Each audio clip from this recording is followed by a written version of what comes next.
The house still smelled the same in the mornings. Cardamom tea, toast warming, faint detergent from freshly washed curtains. That comfort should have meant something. It used to mean everything. Saad's mother woke before everyone else, as she always had. Her body still followed the old rhythm, trained by decades of responsibility. Even now, when no one truly needed her to wake early, she did. She sat on the edge of her bed for a moment, listening. Soft voices floated from the kitchen. A laugh, Sana's. Then Saad's, lower, familiar, warmer than anything else in the house. A pause. Once, those sounds would have filled her with peace. Once, Saad's laughter meant home. Now it made something tighten quietly in her chest, like a string being pulled too slowly to snap. She stood, wrapped her shawl around her shoulders, and walked toward the kitchen. Sana stood by the counter, hair loosely tied, humming to herself as she stirred something in a pan. She looked comfortable, effortlessly so, like someone who knew exactly where everything belonged. Saad leaned against the counter, scrolling on his phone, occasionally glancing up at Sana with a soft smile. The kind of smile he used to reserve for his mother when he was younger. The kind that said, "I'm safe here." "Good morning, Mom," Saad said when he noticed her. His voice was warm, kind, loving. She smiled back instantly. She had perfected that smile. "Good morning," she replied, steady and gentle. Sana turned. "I made coffee instead of tea today. I hope that's okay." "Oh, of course," Saad's mother said quickly. "That's fine." She almost added, "I usually prefer tea," but the words dissolved before they reached her mouth. It didn't matter. It really didn't. She sat at the small table near the window, folding her hands neatly in her lap. The chair creaked slightly beneath her weight. She wondered when that chair had become hers, the one slightly apart, slightly removed. Sana placed a mug in front of her. "Careful, it's hot." "Thank you, dear." Their fingers didn't touch. That was fine too. Saad and Sana talked easily, about work, traffic, a show they had watched the night before. She listened, nodding occasionally, smiling at the right moments. She knew how to be present without interrupting. But something was missing. Not love. Belonging. She stared at the steam rising from her mug and remembered another kitchen years ago. Smaller. Louder. Saad running in with scraped knees. Calling her name like it was the safest word in the world. Back then, the house bent around her presence.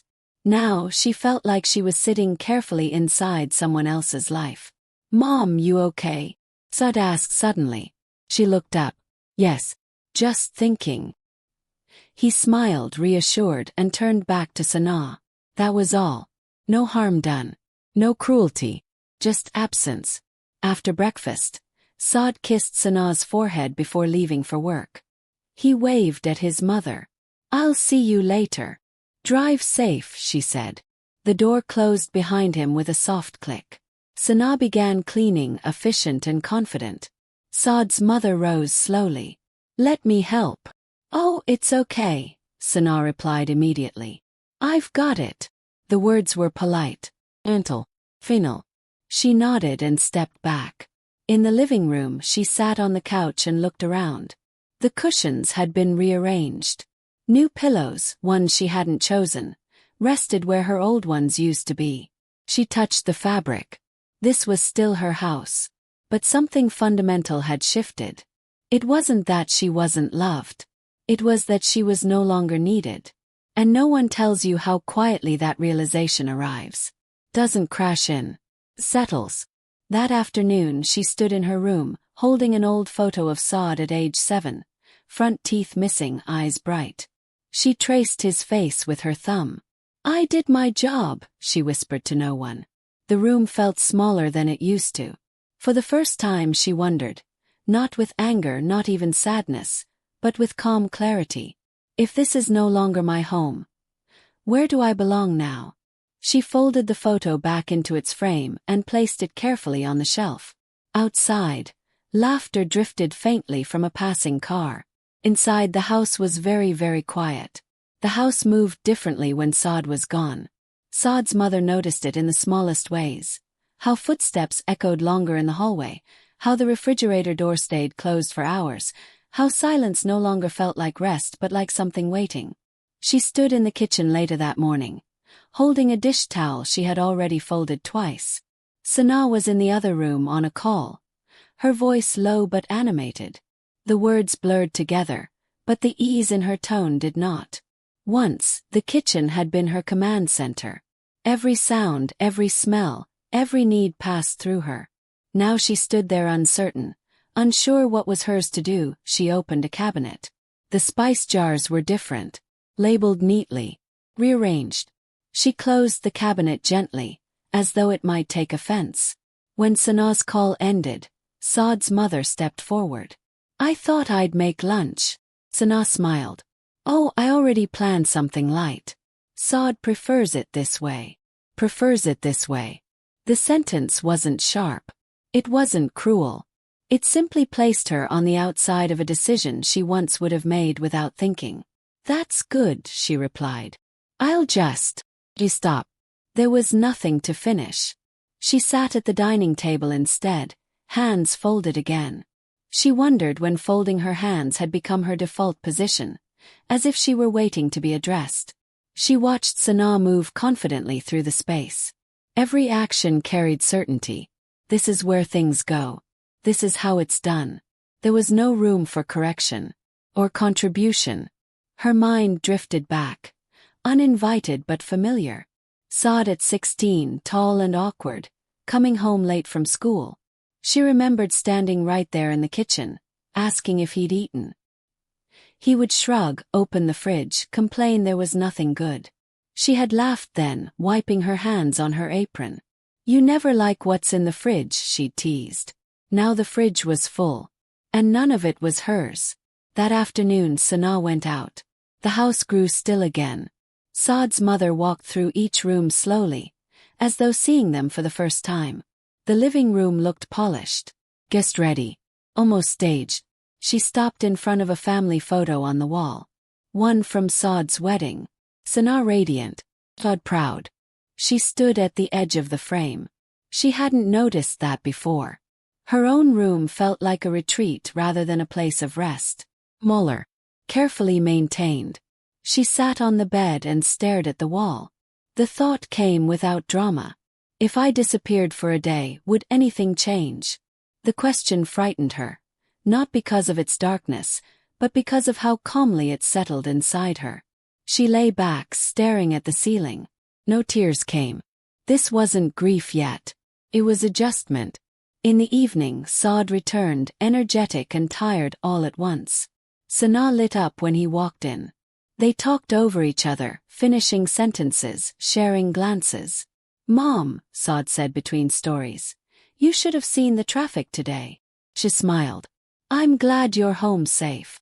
He nodded, already turning back to Sana. Dinner passed peacefully. No arguments, no raised voices. That was the hardest part. There was nothing to fight against. Later, Saad's mother washed the dishes quietly while Sana dried them. Their movements were coordinated but distant, like two people sharing space without sharing rhythm. "You don't have to do that," Sana said gently. "I don't mind. I mean really. You should rest." She nodded and stepped away, drying her hands slowly. Rest. She went to her room and closed the door. She sat on the bed and finally allowed herself to breathe differently. Deeper. Heavier. She wasn't angry at Sana. She wasn't even angry at Saad. She was grieving a version of herself no one else missed. A woman who was needed without asking. A woman whose presence shaped the day. She pressed her palm against her chest, feeling the steady beat of her heart. "I'm still here," she told herself. But the house no longer responded. Outside, the lights in the living room glowed warmly. Inside her room, the quiet pressed close. And for the first time, she didn't know what tomorrow was supposed to look like. Night arrived without ceremony. Saad's mother lay awake long after the house had settled, listening to unfamiliar rhythms. Sana's footsteps, Saad's laughter drifting through the wall, the muted sound of a television she didn't watch anymore. She turned onto her side. This used to be the hour when Saad would wander into her room as a child, unable to sleep. He would sit on the edge of her bed, legs swinging, and talk about nothing. Cool. Friends. Fear of growing up. She had always listened. Now she lay alone, listening to a house that no longer listened back. She rose quietly and stepped into the hallway. The door to Saad and Sanaa's room was closed. Light seeped from beneath it. Their voices were soft, intimate, layered with comfort. She paused just for a second. Then she walked away. In the kitchen, she poured herself water but didn't drink it. Her reflection stared back from the dark window. Older, smaller somehow. Not diminished. Just less visible. She remembered a winter long ago. Saad was 8. Feverish. Crying through the night. She had stayed awake for 48 hours, cooling his forehead, whispering reassurances he barely heard. She had thought then, I will always be needed. The memory settled into her chest like a slow ache. She returned to her room and sat on the edge of the bed. This time the quiet broke. Not with sobs, with breath. A single, shaking exhale escaped her before she could stop it. Her shoulders sagged, as if a weight she had been holding without knowing finally slipped. She pressed her face into her hands. This is what letting go feels like, she realized. It wasn't dramatic. It wasn't loud. It was the slow recognition that your purpose has changed, and no one pauses to acknowledge it. Her chest tightened. Tears welled but didn't fall. They hovered, unshed, like words she didn't say. She imagined speaking. Saad, I feel like I don't belong anymore. The sentence sounded wrong even in her mind. Too heavy. Too selfish. So she swallowed it. She imagined telling Sanaa, I'm trying to find my place. That sounded like a burden she didn't want to place on another woman. So she stayed silent. Silence had always been her strength. She lay back and stared at the ceiling until her eyes burned. Eventually, sleep took her. Not gently but insistently. Morning came again. Routine returned like a script she knew too well. She woke early. Prepared breakfast quietly. This time she made tea for herself. Sanaa entered, surprised. Oh, I didn't know you were up. I always am, she said, smiling. The smile stayed. Inside something had shifted. She no longer expected inclusion. That expectation had been quietly laid to rest during the night. When Saad came in, he kissed her cheek absent-mindedly, grabbed toast, talked about his day. She listened, responded, smiled, and realized something that startled her with its clarity. They are not pushing me out. They are simply moving forward. And she was the one standing still. That afternoon, she took out an old notebook from her drawer. Blank pages. She didn't write in it. She just held it. A symbol of things she had never claimed for herself. Outside, Sanaa and Saad laughed at something on the phone. Inside, Saad's mother closed the notebook and placed it back. This wasn't the end of her story. But it was the end of who she used to be. And endings, she had learned, don't announce themselves. The invitation came casually. Sanaa mentioned it over lunch, her voice light, as though it were an afterthought. Saad's colleagues are coming over this weekend. Just a few people. Saad's mother looked up.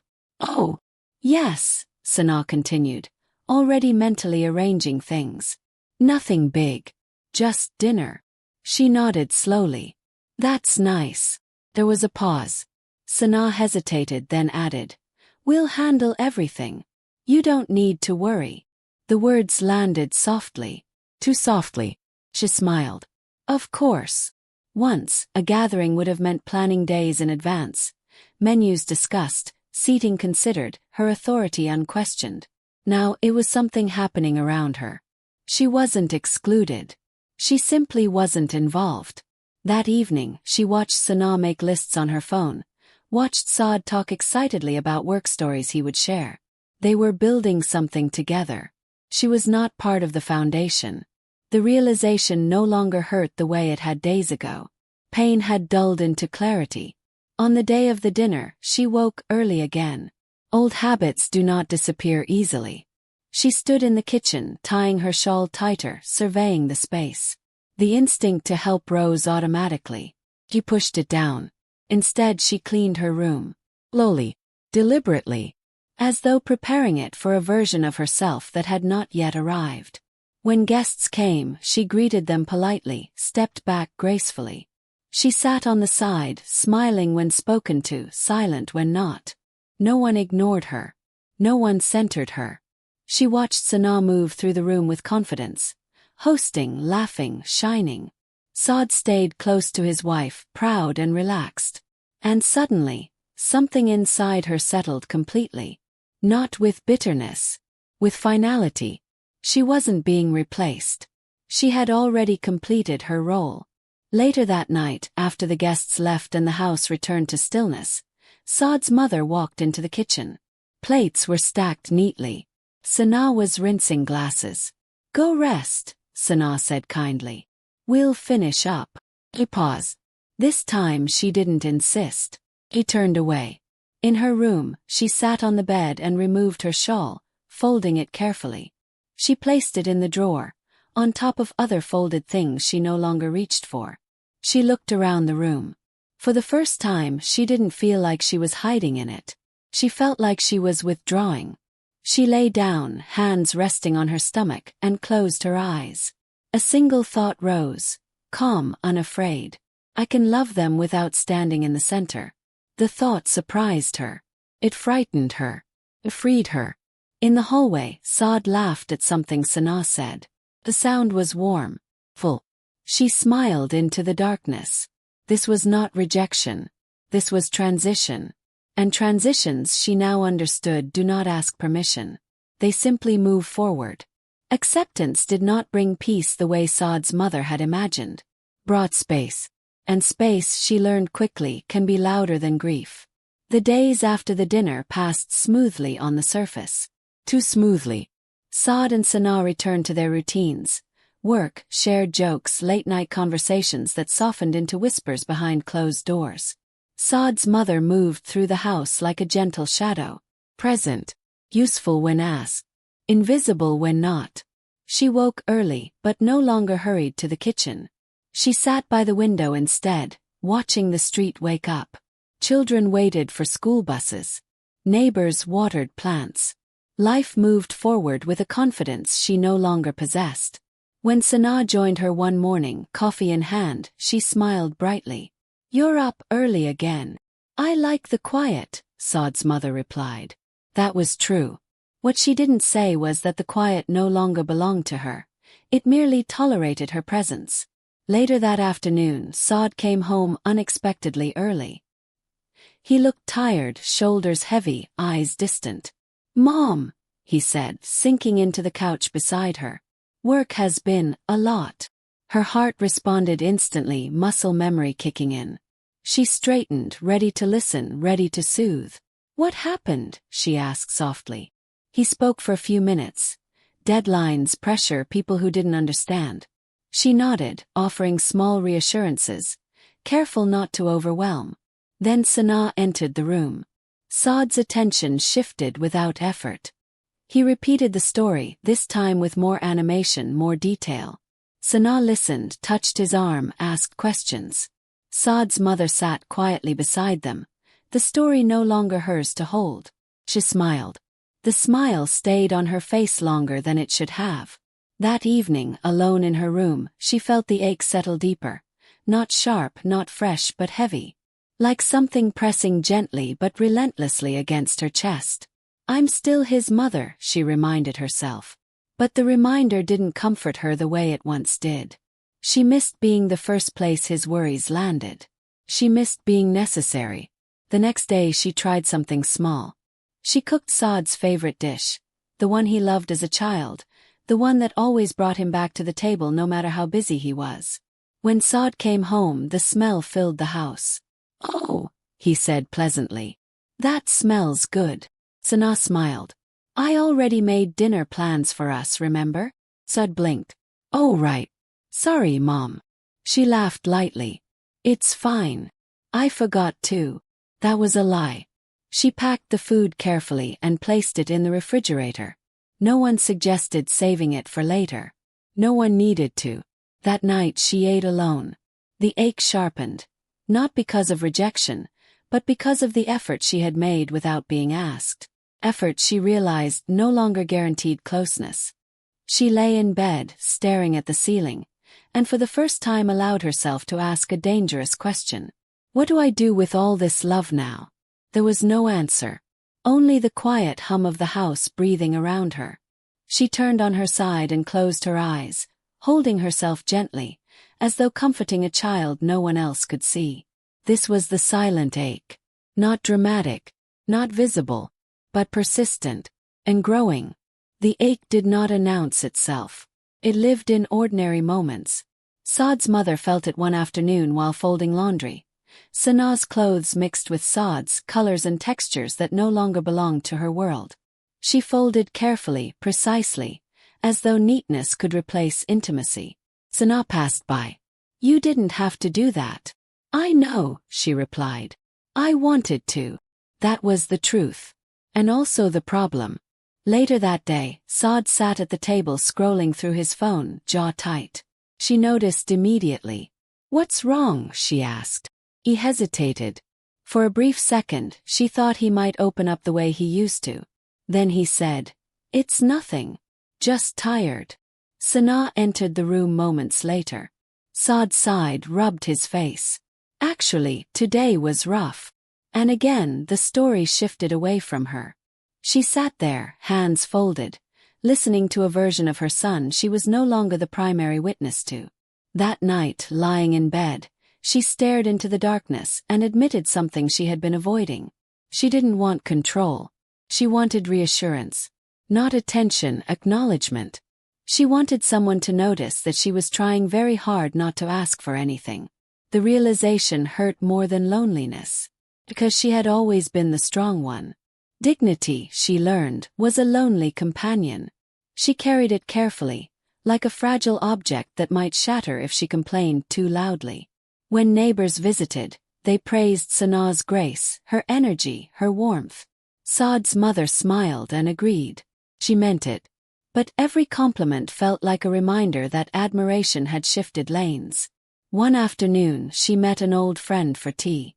"You must be enjoying this phase," the woman said kindly. "No responsibilities. Just relax." Saad's mother smiled politely. What she didn't say was that purpose doesn't disappear quietly. It lingers. At home, she began retreating earlier in the evenings. Not out of resentment but self-preservation. Watching Saad and Sanaa build a life together was beautiful. And unbearable. One night, Saad knocked on her door. "Mom, you've been quiet lately." Her heart lifted painfully. "I'm fine," she said automatically. He nodded, reassured by her tone more than her truth. As he walked away, she felt the weight of her choice. Dignity had protected her. It had also isolated her. The ache peaked not in crisis, but in clarity. Saad's mother stood in the kitchen one morning, watching Sanaa laugh at something on her phone while Saad poured coffee. They leaned into each other naturally, effortlessly. She felt it then. Not jealousy, distance.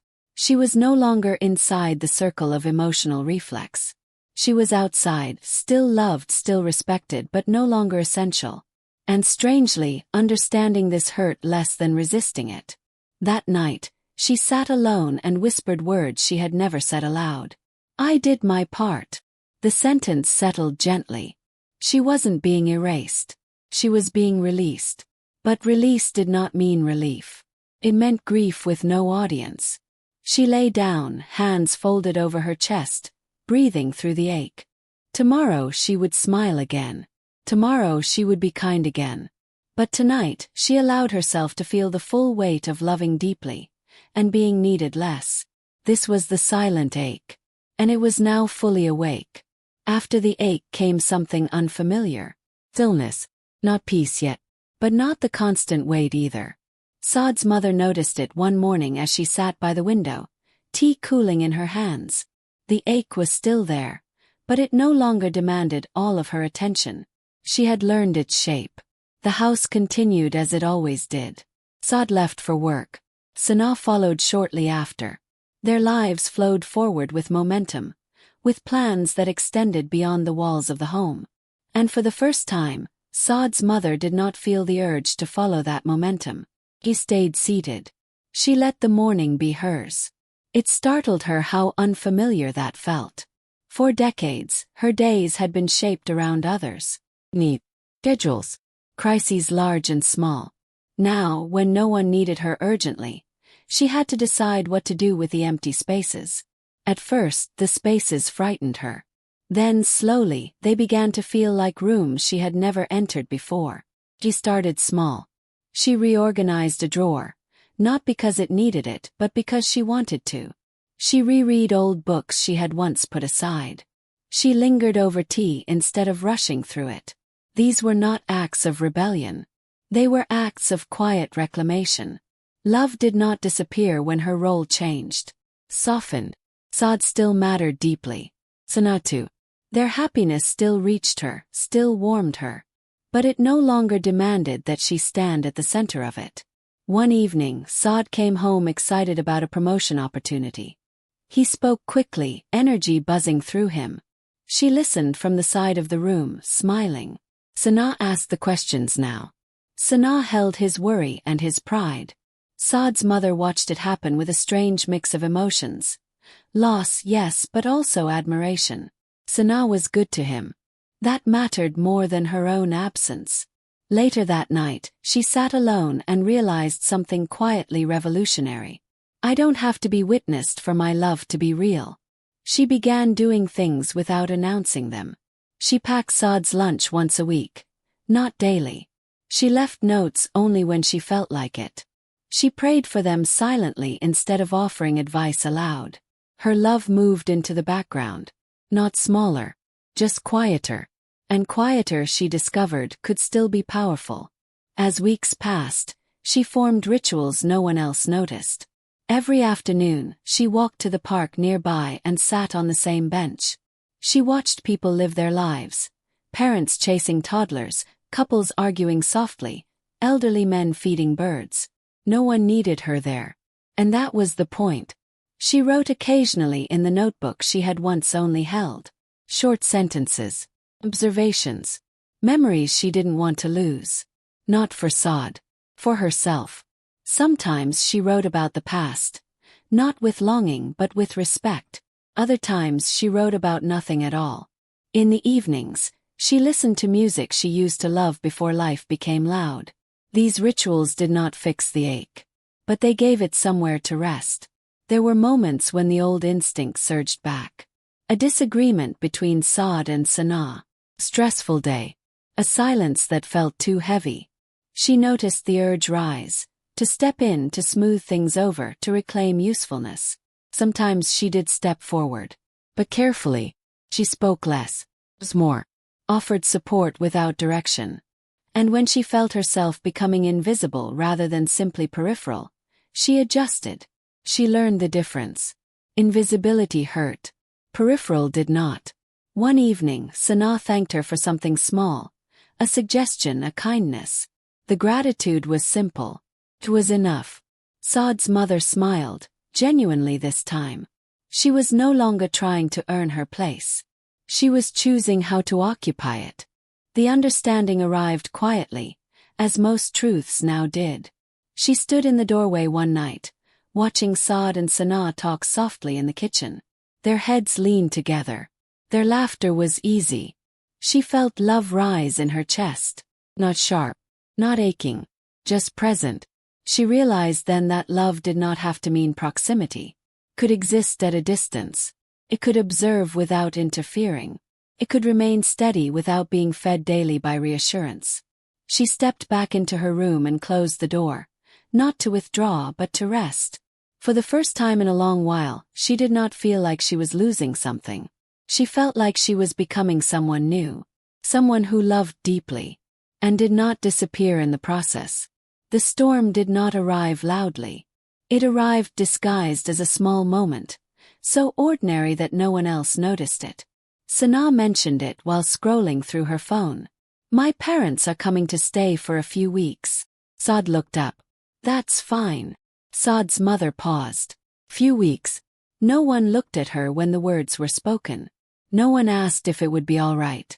The house had already decided. She smiled as she had learned to do. That will be nice. And she meant it mostly. But later, alone in her room, the balance she had worked so carefully to build began to tilt. More people. More voices. Less space. Not physically. Emotionally. She had learned how to stand on the edges. But edges shrink when the room fills. That night she did not sleep easily. Not because she felt threatened, but because she felt unconsidered. And that, she realized, was a different kind of hurt. Sanaa's parents arrived with warmth, luggage, and energy. The house changed texture immediately. Voices overlapping, routines shifting, space negotiated without discussion. Saad's mother adjusted quietly. She moved her morning tea to her room. She waited longer to use the kitchen. She smiled through introductions and polite conversations. Everyone was kind. That was the problem. There was no cruelty to resist. No offense to name. Only the slow erosion of comfort. One afternoon, Sanaa's mother reorganized the living room for convenience. Cushions moved. A lamp relocated. Saad's mother watched. She said nothing. Later, she stood in her room and stared at the wall, heart racing slightly. This room, too, felt smaller now. She wondered, briefly, dangerously, how much shrinking is expected before someone notices. The breaking point came quietly. It was a simple conversation. Sanaa was planning meals with her mother. "We'll need the kitchen most of the day," Sanaa said casually. "It's easier if we do everything ourselves." Saad's mother stood there, hands damp from washing fruit. "Oh," she said. "Of course." The word slipped out before she could stop it. Course. It meant, "I understand." It meant, "I will adjust." It meant, "I will disappear again if necessary." She walked back to her room slowly, every step measured. Inside, she sat on the bed and felt something unfamiliar. Not sadness, anger. Not loud, not explosive, but solid. She pressed her palms into her knees and breathed. This is the storm, she thought. Not the feeling, but the decision that followed. Would she swallow it again? Or would she finally acknowledge that endurance had limits? For the first time she considered speaking, not to accuse, not to demand, but to exist out loud. That evening she did something different. She did not retreat early. She did not wait to be dismissed. She entered the living room and sat down. Saad looked up. Sanaa smiled politely. "I wanted to say something," Saad's mother began. Her voice was calm. "Steady. I don't need to be involved in every plan," she said. "But sometimes I would like to be considered." The room fell quiet. No accusations. No raised voices. Just truth. Sanaa's expression shifted. Surprise, then something like understanding. "Oh," Sanaa said softly. "I didn't realize." Saad looked between them. "Mom, we never meant." "I know," she said gently. "That's why I'm saying it now." Silence followed. Not uncomfortable. Necessary. She stood after a moment and returned to her room, heart pounding, but not with fear. With relief. She had not demanded space. She had claimed dignity. The days that followed were different. Not dramatically, but noticeably. Sanaa asked more often. Small things. Preferences. Claiming. Faith. Saad checked in quietly. The house was quiet in the way American houses often are at night. No courtyard sounds, no distant calls, just the hum of the refrigerator and the soft ticking of a clock she hadn't bought. Saad's mother lay awake on the bed in the guest room. Yes. Even in her own mind now, she called it that. Guest room. She stared at the ceiling, counting cracks she had never noticed before. Her suitcase sat in the corner, half unpacked for weeks. She had told herself she was just taking time. But tonight, something inside her had settled. Earlier that evening, she had heard Saad and Sanaa talking in the kitchen. Not arguing, planning. "Amy will be fine for a few more weeks," Sanaa said casually. "We'll see after that." Few more weeks. As if she were a subscription. As if love had an expiry date. Saad didn't respond. And somehow, that silence hurt more than any harsh word. She sat up slowly, joints aching, heart heavier than her body. She reached for her shawl, the same one she brought from back home, and wrapped it tightly around herself. She wasn't angry. That surprised her. He felt clear. She walked to the mirror and looked at her reflection. The woman staring back looked older than she felt, but calmer than she had in months. "I raised a good son," she whispered to herself. "But I raised him for his life, not for my loneliness." She picked up her phone and opened her messages. Her finger hovered over Saad's name, then stopped. "Well, some decisions don't need announcements." She began folding her clothes neatly, carefully. Each fold felt like a goodbye she wasn't going to say out loud. When she finally lay back down, the room felt lighter. For the first time since arriving in America, she slept, not as a mother waiting to be chosen, but as a woman choosing herself. The morning arrived without ceremony. No thunder, no signs. Just light slipping quietly through the blinds. Saad's mother woke before the alarm, the way she always had, even back when waking early meant purpose.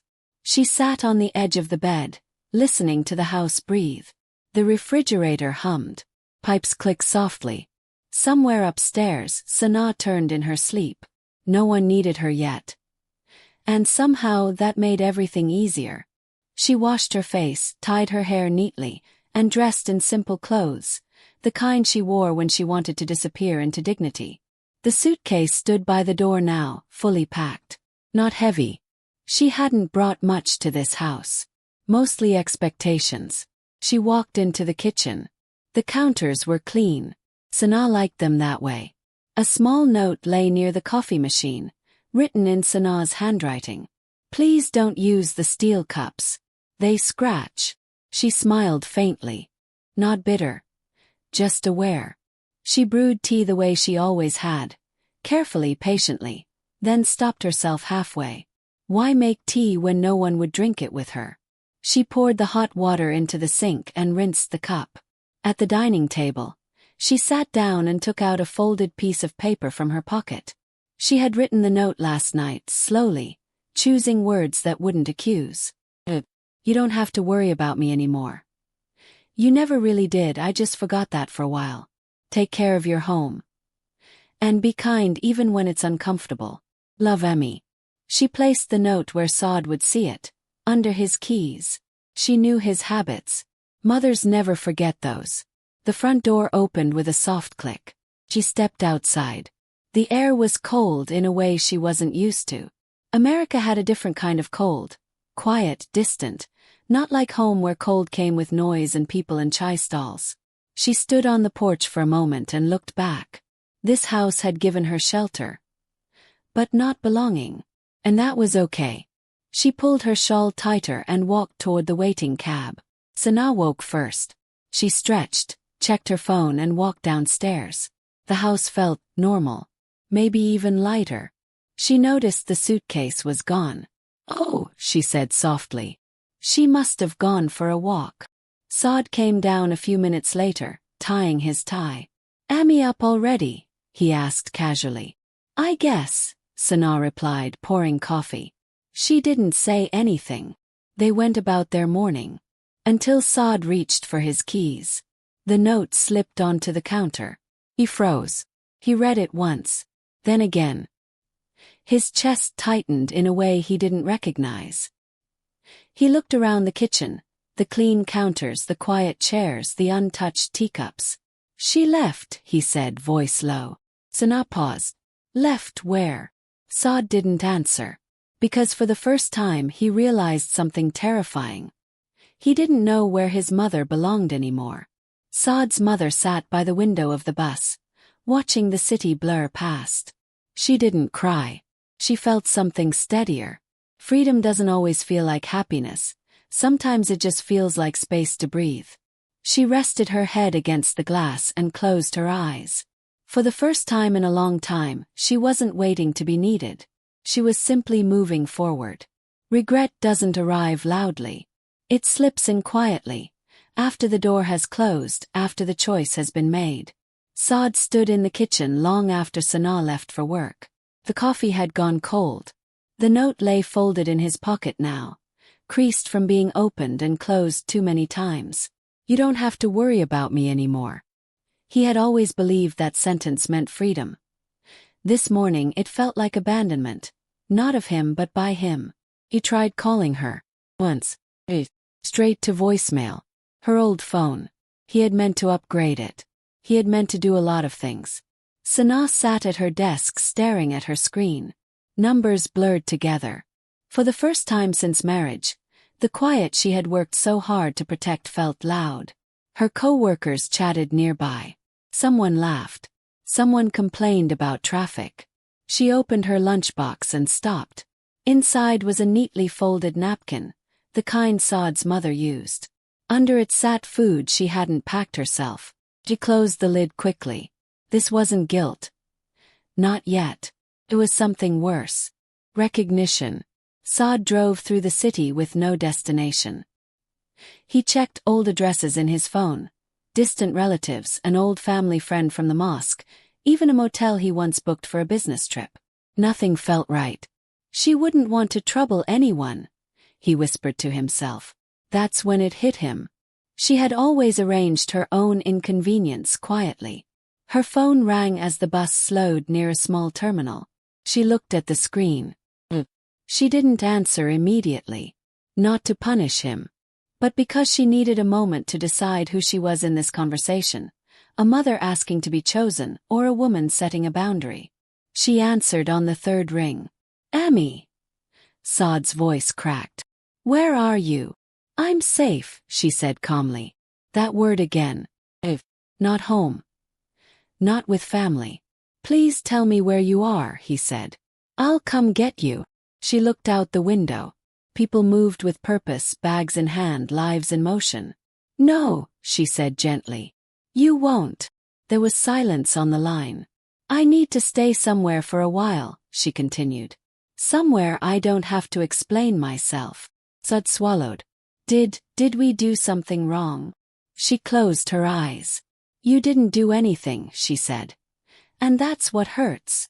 Sanaa and Saad sat across from each other at the dining table. The house felt bigger now. She didn't blame us, Saad said quietly. Sanaa nodded. That's worse. They sat with that truth. For the first time, Sanaa didn't feel victorious. The space she had protected so fiercely now felt empty, like a room with no echo. She didn't ask to come back, Sanaa said.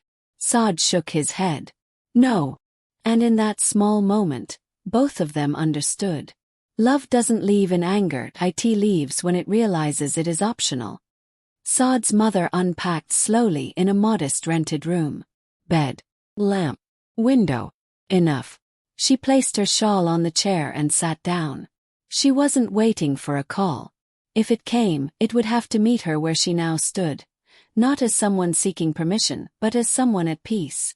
Time moves differently when you are not waiting for anyone's approval. Saad's mother discovered that slowly. Days became weeks, weeks became months. She learned the rhythm of a life that didn't require her to shrink. She cooked for herself, walked in the park, read books she had forgotten existed. It was quiet. And in that quiet, she remembered herself. Saad and Sanaa felt the change too. The house, once heavy with unspoken tension, felt hollow. The chair where she used to sit by the window remained empty. Her footsteps didn't echo anymore. And the silence that once comforted them now pressed in. Saad noticed it first. He cooked less, smiled less. Even his conversations with Sanaa became shorter, less warm. Every time he looked at her empty chair, he realized the depth of his mother's absence. And he hated himself quietly for not noticing before. Sanaa felt it too. She realized she had won a war that wasn't hers to win. She had preserved the house at the cost of love. And the cost was visible every time she passed by the empty space she had once felt entitled to protect. Saad's mother, in her new small room, wrote letters she never sent. One to Saad, about the mistakes he didn't even know he made. One to Sanaa, about the courage it took to be both daughter-in-law and keeper of a household. But mostly she wrote to herself. To remind herself she was enough, even when the people she loved weren't ready to see it. Distance, she realized, taught what proximity could not. Taught Saad humility. Taught Sana compassion. And it taught her independence, the kind that cannot be argued or demanded. Months later, Saad's mother returned briefly. Not because she needed permission. Not because she sought forgiveness. But because love, the real patient kind, cannot remain absent forever. She left a letter on the dining table. Handwritten. Simple. I hope you are learning as I have. That love is not possession. That presence is not ownership. Take care of each other even when it's uncomfortable. And remember, I am proud of both of you. No one argued. No one cried. They read it. And they understood. Because some lessons are only learned with distance. The house remained the same. The rooms were the same. But the hearts within it had shifted. And everyone, mother, son, daughter-in-law, had learned that love isn't just about being together, it's about knowing when to step back. Months had passed. Seasons shifted quietly. The city bloomed with spring, indifferent to the small lives tucked within it. Saad's mother returned, not to reclaim, not to confront, but simply to exist in the space she had once called home. She arrived in the late afternoon, carrying only a small bag. The house smelled the same, a mixture of coffee, faint soap, and the lingering memory of her presence. She didn't announce herself. She didn't knock. She simply stepped into the hallway. Saad, coming from the kitchen with dishes in hand, froze for a moment. His mother stood there, calm, unassuming. No words. Sana appeared from the living room, also quiet, also watching. It was strange how absence had made their hearts speak louder than any conversation ever had. She smiled gently. Saad nodded, almost imperceptibly. Sana offered her a cup of tea. She accepted it without a word. No explanations. No apologies. Just presence. They ate together. Tea was warm. The silence was warm. And in that silence, forgiveness lived.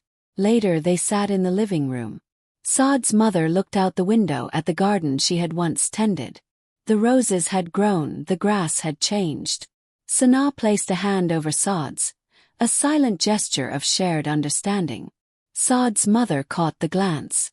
No one said a word, yet everything was said.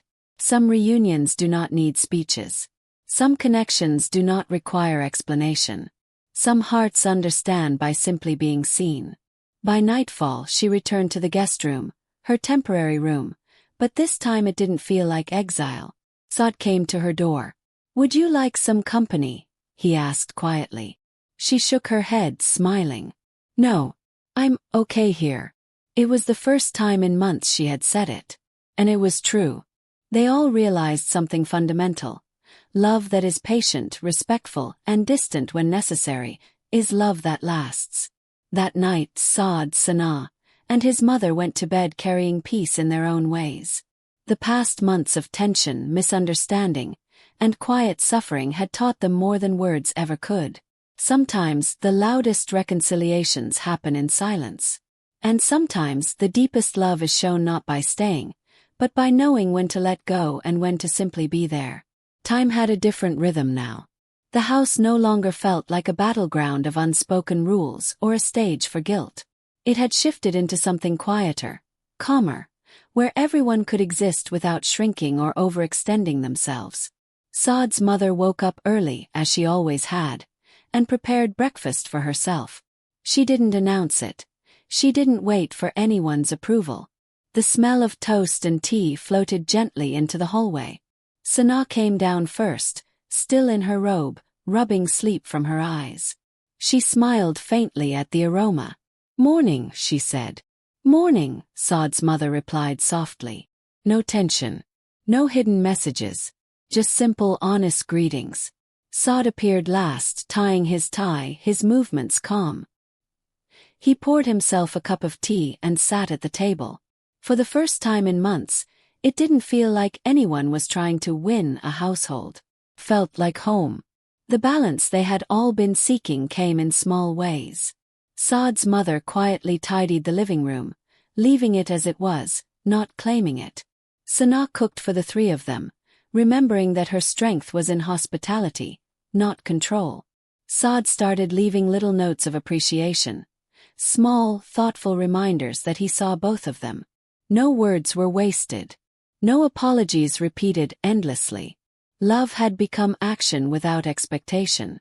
One evening they all sat on the porch, sipping tea as the sun dipped low. Saad's mother looked at Saad and Sanaa, the couple she had once feared might overshadow her life. She didn't see them as obstacles anymore. She saw them as part of the tapestry she had helped weave, and part she now allowed herself to step back from without regret. Sanaa reached over and lightly touched her hand. A gesture that spoke of respect, trust, and quiet affection. No words were needed. That night, as they all retired to their rooms, a profound understanding settled over the household. Saad understood that loving someone means giving them space, even when it hurts.